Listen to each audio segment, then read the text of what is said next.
Bonjour tout le monde, bienvenue au troisième club de lecture organisé par l'Association des auteurs de l'Outaouais. Et cette semaine, on est bien réunis. On a deux auteurs de notre région qui sont là pour nous parler de ce roman-là qui s'appelle Anoukchette, une fillette au pays des Khmers rouges, écrit par Henriette Levasseur qui, dans le fond, qui a pris dans ses mots l'histoire de Anoukchette Souang. Donc, pardonnez-moi si je le prononce mal. Et aujourd'hui, ben, on est réunis de deux auteurs de la région, comme j'ai dit. On a Carole Fréchette, auteur, poète, slammer ou slameuse, qui est réunie avec nous. Bonjour, Carole. Bonjour. Bonjour, merci d'être là. Et on a, je pense, une nouvelle du club de lecture qui vient de s'ajouter. On a également une auteure qui habite dans le Pontiac présentement, qui n'est pas originaire de l'Outaouais, qui vient tout juste d'arriver, vient de nous raconter ça. On a Sandra Lemire-Wolf. Bonjour, Sandra. Allô? Donc, merci d'être là pour ce club de lecture-là. Comme j'ai dit, ce recueil ce roman de Henriette Levasseur parle de l'histoire, en fait, de tout ce qui était de l'occupation des Khmers rouges au Cambodge dans les années fin 70. Ça, je me trompe. 70, oui, Ouais. 70. 75-79, c'était tout ça? Ça a fini en 75, je pense. Ouais. Non, 79, tu as raison. 1905, un régime d'horreur, de terreur pendant 4 ans. Vraiment, c'est terrible. Moi, en fait, j'ai même eu la chance de voyager au Cambodge moi-même, donc ça me touche personnellement. Je trouve que c'est tellement un beau pays. C'est un beau peuple, donc ça m'a touché énormément, ce livre-là. Mais j'aimerais ça faire un tour de table, connaître vos impressions. Peut-être même chacun peut résumer à sa manière, parce que je trouve tout le temps quand on lit un livre, des fois on oublie des parties, puis on veut le résumer à notre manière. Donc peut-être, Carole, je commencerai avec toi. Peut-être nous dire qu'est-ce que tu as retenu du livre ou qu'est-ce que tu as aimé? Bien, moi, premièrement, j'aimerais dire que j'ai trouvé ce récit-là de cet enfant comme une ode à la vie, au triomphe de la vie. Parce que pour qu'une petite enfant, comme elle était, elle avait quoi, 5 ans, 6 ans, 7 ans, et que sa famille, un membre après l'autre, est décédé ou elle les a perdus, Carrément assassiné aussi par le assassinés, régime. tout ce qu'on peut imaginer. Elle a souffert de la faim, elle a souffert toutes sortes de choses, mais peut-être c'est l'insouciance de l'enfance qui fait qu'une petite fille peut réussir à traverser un moment aussi difficile. Donc, c'est pour ça que, pour moi, c'est un chant au triomphe de la vie. Oui, parce que, comme tu dis, l'histoire qui est écrite est sur cette jeune fille-là, Anoukchette, qui était dans les camps de travail que le Khmer Rouge avait mis. Donc, elle était là de 6 ans à 10 ans, si je ne me trompe pas. À peu près. De 5 à 8. 5 à 8, c'est ça, 5 à 8. Donc, c'est vraiment une histoire incroyable, comme tu dis, Carole, là, de survivre ça, là, puis de l'écrire comme ça. Sandra, vas-y, toi, peut-être que tu voudrais nous... Oui, ben moi, j'ai bien aimé ça. Je vais te dire franchement que personnellement, j'ai jamais été au Cambodge, puis je suis pas sûre que j'aurais été approchée. C'est pour ça que j'étais contente que le club de lecture, dans le fond, me donne la chance de m'intéresser à ce livre-là. Je connaissais pas vraiment, bon, bien entendu, je connaissais l'histoire, là, je savais qu'il y avait eu un génocide au Cambodge, là, orchestré par Pol Pot, mais c'était seulement pour avoir vu passer ça aux nouvelles. Là, je connaissais pas plus que ça. C'était super bien structuré, c'est court, c'est un récit. Donc, ce n'est pas un roman, malgré que sûrement des bouts, parce qu'on s'entend que la petite était quand même assez jeune, sûrement des moments là, comment dire ça, donc qui peut-être pas romancés, mais on a certainement là, pas arrangé, mais en regardant les faits, créé ce récit-là. J'ai aimé ça aussi que ça n'a pas tombé trop dans le documentaire. Ouais. C'était un documentaire, puis c'était concis. Tu sais, c'était pas trop, là, on n'a pas été bombardé avec telle date, ci, le ça, le nom du bourreau. c'est vraiment l'histoire d'une petite fille qui a survécu à ça. C'est aussi beaucoup l'histoire d'une famille. Moi, j'ai beaucoup appris sur le Cambodge et sur les mœurs de la place. Je ne croyais pas là, qu'il y avait vraiment une disparité autant entre les paysans, puis qu'elle habitait dans une ville elle était vraiment gâtée. Là. Ouais, les classes sociales aussi. Là. Oui, elle avait une classe sociale complètement différente. Peut-être parce que par ma propre ignorance, là, je ne connaissais pas ces choses-là. Je trouvais ça super intéressant. Je trouvais que ça se lisait bien, puis c'était accessible pour tout le monde. Puis, j'ai bien aimé ça. Hein. Puis, ouais, je veux dire, comme toi aussi, c'est un livre qui se lit rapidement aussi. Moi, en fait, je l'ai dévoré. Là. Je pense que ça m'a pris 2, 3 jours, mais pas à lire comme toute la journée. Là. Donc, ouais, bien écrit. Oui. Puis, ouais, moi, pour ma part, j'ai lu un autre roman sur le génocide au Cambodge, mais c'était sur le régime de torture, ils appelaient ça, je ne me rappelle plus comment ils appelaient ça, mais c'était un bâtiment où il y avait les tortures. Mais ça, c'est un autre pan. La rééducation. La rééducation, merci, oui. Donc, où ils envoyaient les gens. En tout cas, c'est horrible. Mais ce que j'ai aimé de celui-là, c'était un autre pan de cette histoire-là aussi, donc, vraiment qui se passe, comme tu as dit, Sandra, dans les yeux d'une fille, euh, des yeux naïfs, ben pas naïfs, mais c'est ça, c'est le fait que c'est une petite fille qui est racontée par elle, donc on le voit d'une autre manière, vraiment. Puis, elle a grandi beaucoup. Je veux dire, la maturité qu'elle a pu prendre en si peu de temps, dans un si jeune âge, c'est absolument incroyable. Puis, c'est sûr qu'il y avait beaucoup sur la famille, parce que là-dedans, sa mère n'est pas très... elle ne reste pas au foyer. Hein. Ses parents sont toujours partis. Elle a une belle connivence avec sa grand-mère. Sa grand-mère qui lui dit la phrase, selon moi, qui revient dans le livre, là, sers-toi de tout ce que tu as, parce que rien n'est permanent. Tout change, tout... tu vas traverser les épreuves, tu résisteras à tout. Ça le revient dans le livre, ça. C'était répété comme une prière ou une formule magique. Ouais. Donc, puis aussi, la façon qu'elle avait de s'évader lorsqu'elle était dans la nature, de chercher des couleurs, c'est probablement ce qui lui a permis de survivre. Ouais. Puis c'est ça, il y a comme des liens là, qui reviennent là-dedans, là, aussi avec la couture, parce qu'on sait qu'elle est devenue, elle a fait de la couture. Rendue ici au Canada. Donc, il y a des choses qui reviennent là-dedans. Puis c'est le fun qu'elle est capable de porter sur elle-même qu'elle est une petite fille gâtée. Là. Elle n'est pas justement une pauvre petite sainte. Là. Elle dit, là, j'ai fait ci, j'ai fait ça. J'étais fâchée après ma mère parce qu'elle a pris l'argent pour ça m'a marqué ce bout-là, le bout qu'elle voulait avoir une robe, elle voulait avoir un kit, là, elle voulait que sa mère lui fasse un beau kit avec une sacoche, etc. Donc, sa mère avait pris l'argent pour acheter de la quinine à la place. Donc, elle lui avait dit, tu nous as sauvés à cause que tu as voulu avoir une robe, tu nous as sauvés. Puis elle était très fâchée de ça, puis qu'elle s'était dit que plus tard, elle se ferait elle-même son linge. Ça, j'ai trouvé ça intéressant. C'est des petites choses comme ça, des boutades d'enfants qui ont fait qu'elle est devenue plus mature, puis qu'elle est devenue la femme qu'elle est aujourd'hui. Puis aussi, comment elle racontait qu'elle elle lisait pas quand elle était petite, elle avait de la misère à lire, puis pendant le camp de rééducation, ils ont mis les enfants, ceux qui savent lire, ceux qui ne savent pas lire, et tragiquement, ceux qui savaient lire, on ne sait pas ce qui est arrivé à ces enfants-là, parce qu'en fait, sous les Khmers rouges, son ignorance l'a sauvé, c'est ce qu'elle dit. Oui, exactement. Tu étais persécuté pour tout. Si tu avais l'air un peu éduqué, un peu intellectuel, un peu... ça fait peur, en tout cas, sur l'humanité. Là, oui, c'est pas beau.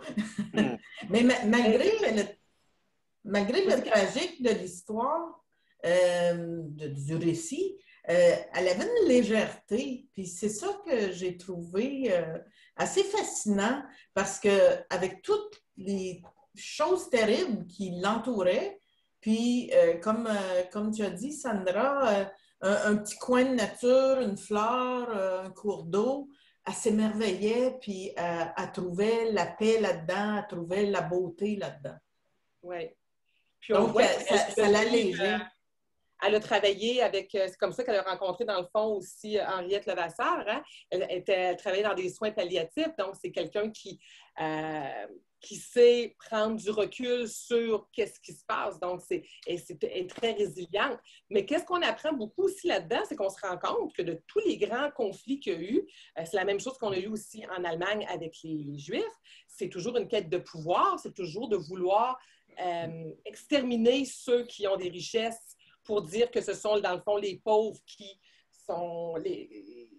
veulent se soulever contre ceux qui ont des possessions, mais qu'au bout du compte, on ne pourra jamais, tout est égal et tout habillé pareil, puis tout le monde est heureux parce que le propre de l'homme est toujours de vouloir de se dépasser, toujours vouloir avoir un certain pouvoir. Tu sais, dans la jungle, il va toujours avoir des disparités. Ça ne changera pas, mais il y a toujours eu des fous qui ont voulu essayer de faire des races particulières, parce qu'on en parle là-dedans, de faire une race pure.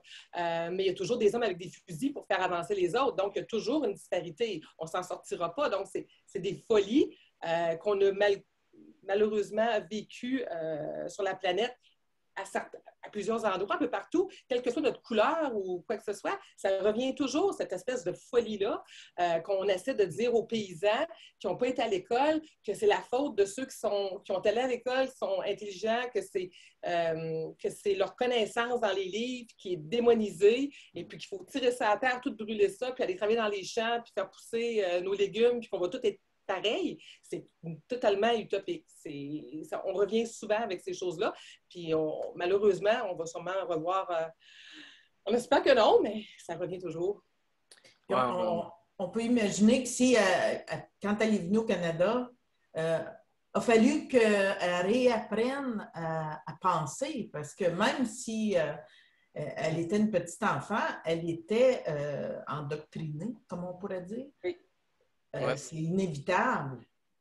Puis justement, je dois dire, le livre parle de l'avant-Khmer Rouge, le pendant-Khmer Rouge et l'après-Khmer Rouge. Donc, Carole, oui, c'est un bon point que tu as amené aussi. Puis moi, en fait, c'est un récit. Ce que j'ai trouvé intéressant aussi du récit, c'est comment elle a raconté comment tout le périple qu'elle a dû vivre après les Khmer Rouges pour sortir du camp, pour trouver un camp de l'ONU, puis sauver sa peau encore parce qu'il y a des Khmers rouges qui se cachaient dans les forêts. Tu avais des mines antipersonnelles. Je veux dire, quand les Khmers rouges, ça a terminé, ça n'a pas terminé là. Je veux dire, c'est vraiment écrit dans des détails assez précis aussi. Moi, ça m'a frappé à ce niveau-là aussi. Là.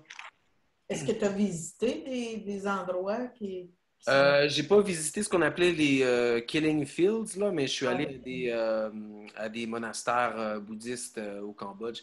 Mais moi, en fait, ce que j'ai aimé quand je suis allé au Cambodge, c'est que les gens ont le sourire là-bas. Là. Tout le monde a un beau sourire.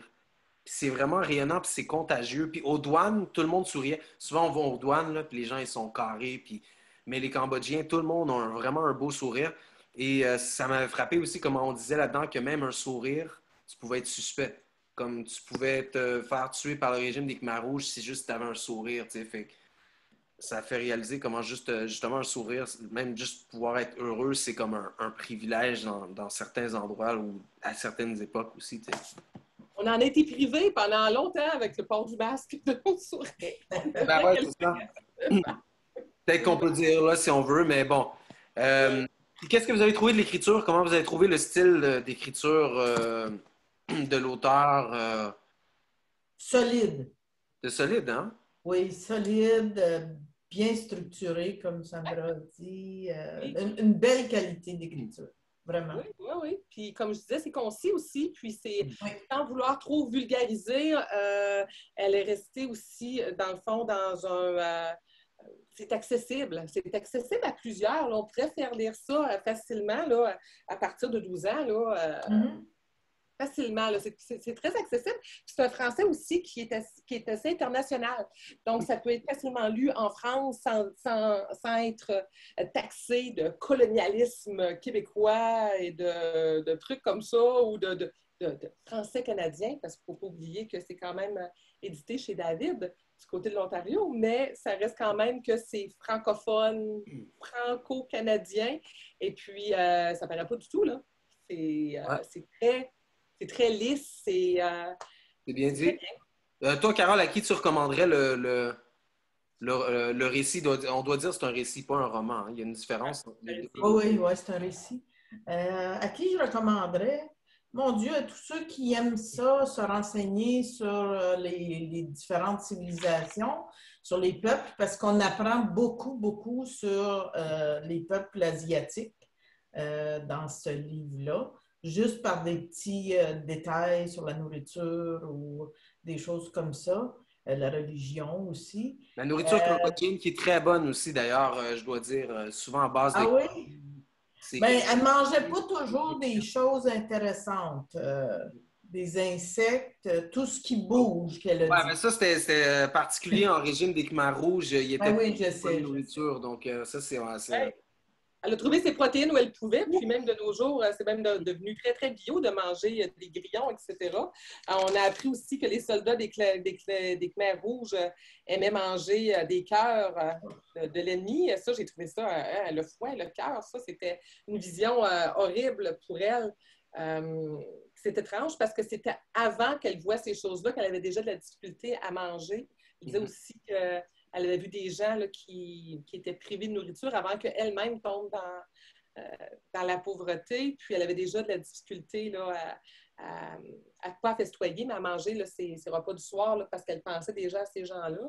Donc j'imagine que voir le foie et le cœur accrochés après des cordes, là, puis la vésicule biliaire séchée pour en faire des médicaments en Chine, ça c'est assez là, wow! Ce petit bout-là, là, oui, il pourrait peut-être être monté à 16 ans. Mais quand on a toujours... Excuse. Oh, vas-y. Quand on a toujours vécu dans un coin privilégié de la Terre, on n'a pas idée de ce que d'autres peuvent vivre. Donc, je pense que c'est une bonne lecture pour les jeunes, en effet, pour s'ouvrir à autre chose et voir que peut-être apprécier leur vie aussi, qui est privilégiée, relativement privilégiée, même si on n'est pas riche. On est tellement privilégiés d'habiter où on est en ce moment, puis je trouve que c'est bien de le dire. Aussi, comme je dois dire, Henriette Levasseur, qui l'a écrit, si je regarde, elle n'a pas écrit, je ne sais pas si elle a écrit d'autres récits ou d'autres romans. Donc, ce que j'ai compris, elle a travaillé dans les soins palliatifs. Est-ce que, Carole, tu sais si elle a écrit d'autres? Non, je sais pas. Je pense que oui, parce que je me souviens de l'avoir cherché là, sur Internet. Mais là, j'oublie ce qu'elle a écrit. Ça serait Je suis en train de regarder vite, là, puis je vois Anouchek. Lancement du nouveau livre, c'est encore Anouchek. Il y en a peut-être d'autres, malheureusement. Je suis désolée, je n'ai pas bien fait mes devoirs. Je n'ai pas vérifié si elle en a fait d'autres, parce que j'ai eu vraiment l'impression que c'était son premier, celui-là. Puis, je ne crois pas qu'Henriette Levasseur doit être une spécialiste du Cambodge. Elle nomme aussi qu'elle a eu l'aide d'un monsieur qui s'appelle Étienne pour... ça a dû lui demander quand même assez de recherche là, pour être certaine là, de pas... je veux dire, c'est vraiment une civilisation qui est différente de la nôtre. Là, donc, elle s'est attaquée à quelque chose d'assez difficile. Là. Je lève mon chapeau pour ça. Puis c'est le fun aussi avec les cartes, etc. Ça nous montre un peu là, où ce que c'est. Donc, oui, qui l'a aidé avec des anciennes cartes pour localiser les endroits et ces choses-là. Donc, elle s'est lancée dans quelque chose de pas facile, même si Anouchek pouvait l'aider. Elle n'a pas retourné dans son pays parce que la fin pas du roman, mais du récit, je trouve ça intéressant parce que elle nous dit, en gros, qu'elle n'est jamais retournée, puis elle n'a pas envie d'y retourner non plus, parce que qu'est-ce qu'elle en sait? Parce qu'elle a bien entendu, là, elle côtoie des personnes du Cambodge, d'autres réfugiés, etc., que c'est encore, sans se lancer dans une grosse histoire politique, elle fait un petit constat politique en épilogue quand même, comme quoi il y a encore beaucoup de travail à faire pour que ces gens-là puissent se sortir du marasme qu'ils sont, sans se lancer, ça reste... Elle a quand même une petite tirade sur ce qui est le régime politique présentement du Cambodge. Oui. Là, donc, mais sans être trop, sans vouloir... on sent qu'elle est heureuse d'être arrivée ici au Canada, pour les contemporains, bien entendu, puis qu'elle a vraiment tourné la page avec le Cambodge, ce qui est très bien, mais on voit qu'elle aimerait quand même que pour son peuple, qu'il puisse sortir de là, et que malheureusement, on parle aussi quelque part... que les Khmers rouges disaient qu'il faut arracher les mauvaises herbes. Il faut arracher la racine des mauvaises herbes pour s'en débarrasser. Malheureusement, c'est toujours une nouvelle mauvaise herbe qui va les remplacer. C'est pour ça qu'il anéantissait toute la famille quand il en tuait une famille, la famille au complet. Puis on peut se demander, hein, si on avait vécu une telle expérience, comment est-ce qu'on aurait réussi à survivre? Je ne sais même pas de mon côté si j'aurais survécu à On se le demande, hein? On se pose la question en lisant le livre, justement. Ouais. Ou nos enfants, si on a des enfants. Ah, mais nos aïeux ont vécu quelque chose, là. Je veux dire, l'histoire des francophones au Canada n'est pas facile, là. On s'entend que même si on ne nous en parle pas tant que ça dans nos livres historiques, on a quand même une histoire aussi qui n'a pas été facile pour... Ouais. Chacun a son histoire à raconter. Donc, Oui. sur ce, Henriette Levasseur a écrit ce livre-là, Anouchette, une fillette au pays des Khmers rouges, qui raconte justement l'histoire de Anouchette. Je montre mal le livre. Anouchette Tchetsuang. C'est aux éditions David, Récit David. Disponible partout. Je pense qu'il est disponible partout. Je veux remercier Carole d'avoir été avec nous. Carole Fréchette, Sandra Wolf, merci également. Est-ce que vous avez aussi des projets qui s'en viennent de votre côté? Peut-être qu'on peut en profiter pour en parler si ça vous tente aussi. Moi, j'ai des romans en marche, mais j'ai beaucoup de difficultés à m'y remettre. OK. Ouais. Est-ce que c'est à cause de la pandémie, Carole? Parce que moi, je dois dire que j'ai beaucoup de difficultés à me concentrer. Je sais qu'il y a des gens c'était plus facile la pandémie pour pouvoir se lancer. Moi, il me semble que la concentration était plus difficile durant ce temps-là. En effet. Oui, en effet. Ouais, Sauf pour quelques petits poèmes jetés ici et là. Okay. Je n'ai pas écrit beaucoup, mais j'ai des romans ou nouvelles en route. Okay. Puis je me suis promise de les terminer. OK. Oui, c'est surtout ça. Hein? C'est de s'asseoir et se dire on se lance. Donc, on va bien entendu, sûrement David va nous tenir au courant de les prochaines sorties. Oui. De mon côté, je travaille sur quelque chose aussi. Je ne peux pas avancer le titre. Moi, j'en ai pensé un, mais c'est toujours l'éditeur qui a le dernier mot. Donc, je ne peux pas lancer de titre, mais contrairement à mon dernier où on parlait de maladie, tout le monde reste en bonne santé dans le prochain, puis ça va être quand même assez joyeux. Prochain roman. Comment s'appelle ton dernier livre encore? Mon dernier livre, c'était Pour le temps qu'il me reste. OK. Le temps qu'il me reste, c'est une jeune fille qui avait la leucémie et qui, plutôt que d'en parler aux gens autour d'elle, partait sur un road trip pour vivre le temps qui lui reste. Donc, la prochaine, elle n'est pas du tout malade, mais elle a d'autres soucis. Mais ça va être beaucoup plus léger. Parfait. Je vous souhaite à tous les deux bonne chance dans tous vos projets personnels et artistiques et littéraires. Puis merci encore de vous être prêté à l'exercice et d'avoir lu ce livre-là, Anouchette, une fillette au pays des Khmers rouges, écrit par Henriette Levasseur. J'ai beaucoup apprécié. Je trouve que c'est le fun, les clubs de lecture. Ça permet de découvrir des auteurs. Oui. Voilà. Donc, merci pour l'invitation. Merci, David. Salut. À la revoir. Bye. Bye.